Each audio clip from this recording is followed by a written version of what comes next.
کسی انسان کو کھانا کھلا کر یہ مت سوچیں کہ ہم نے اس کو کھانا کھلایا ہے یا کوئی ہمارا کھانا کھا گیا ہے، بلکہ یہ سوچیں کہ یہ رزق ہمیں شاید آج اس انسان کے نصیب سے ہی ملا ہو۔ ہماری کیا اوقات ہے کہ ہم کسی کو کچھ دے سکیں؟ یہ تو اللہ ہی کی رحمت ہے جو ہماری عزت بنائے ہوئے ہے۔ یہ دنیا منافقوں کی جنت ہے، یہاں وہی کامیاب ہے جس کے دو چہرے ہوں، لیکن یہ لوگ ہمیشہ بے چین رہتے ہیں۔ مخلص تنہا ضرور ہوتا ہے مگر ہمیشہ پرسکون رہتا ہے۔ مائیں ساری عمر کسی مشین کی طرح کام میں لگی رہتی ہیں اور پھر جب خوشیاں دیکھنے کا وقت آتا ہے تو بستر سے لگ جاتی ہیں۔ اللہ پاک سب کی ماؤں کو شاد و آباد رکھے، صحت و عافیت عطا فرمائے، آمین۔ صبح کے وقت 30 روپے کا ملنے والا ایک اخبار شام کو 30 روپے کلو ملتا ہے۔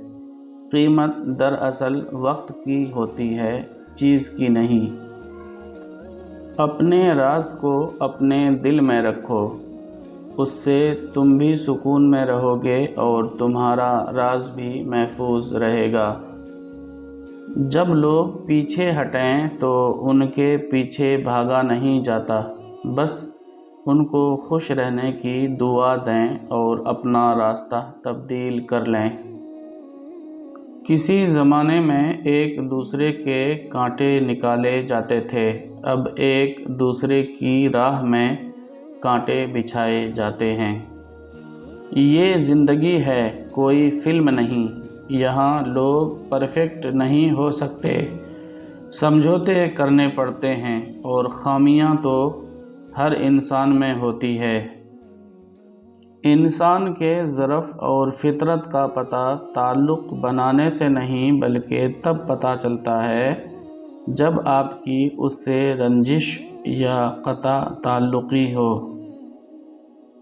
انسان اللہ کے سامنے گناہ کرنے سے نہیں ڈرتا، لیکن بندوں کے سامنے ان گناہوں کے آ جانے سے ضرور ڈرتا ہے۔ پیٹ میں گیا زہر ایک انسان کی جان لیتا ہے، جبکہ کان میں گیا زہر کئی رشتوں کی جان لیتا ہے۔ زیادہ باتیں اور زیادہ وضاحتیں انسان کو بعض اوقات قریب نہیں بلکہ دور کر دیتی ہے۔ لوگ سخت مزاج اس وقت ہو جاتے ہیں جب اس کی نرم مزاجی کا لوگ فائدہ اٹھاتے ہیں۔ بہت سی غلطیاں ہوئی ہیں زندگی میں، لیکن جو غلطیاں لوگوں کو پہچاننے میں ہوئی ہیں ان کا نقصان سب سے زیادہ ہوا ہے۔ بہترین زندگی جینے کے لیے اس حقیقت کو تسلیم کرنا پڑتا ہے کہ سب کو سب کچھ نہیں مل سکتا۔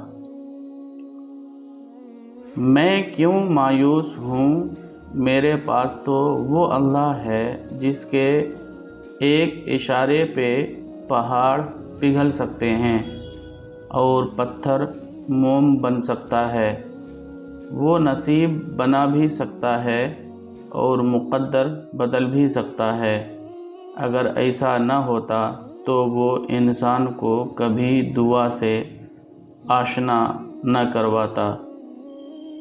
چیزوں کو نظر انداز کرنا سیکھیں، یہ پرسکون رہنے کا بہترین طریقہ ہے۔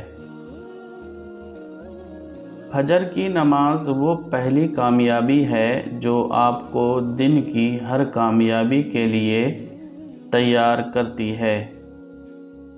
ضروری نہیں کہ آپ کی خیریت پوچھنے والا آپ کی خیریت چاہتا بھی ہو۔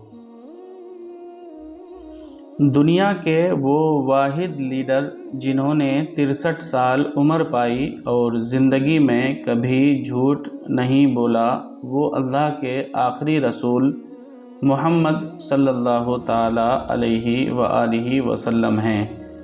دوستو، ان پیاری پیاری باتوں کو اپنے جاننے والوں میں، دوستوں میں خوب شیئر کریں۔ خدا حافظ۔ السلام علیکم۔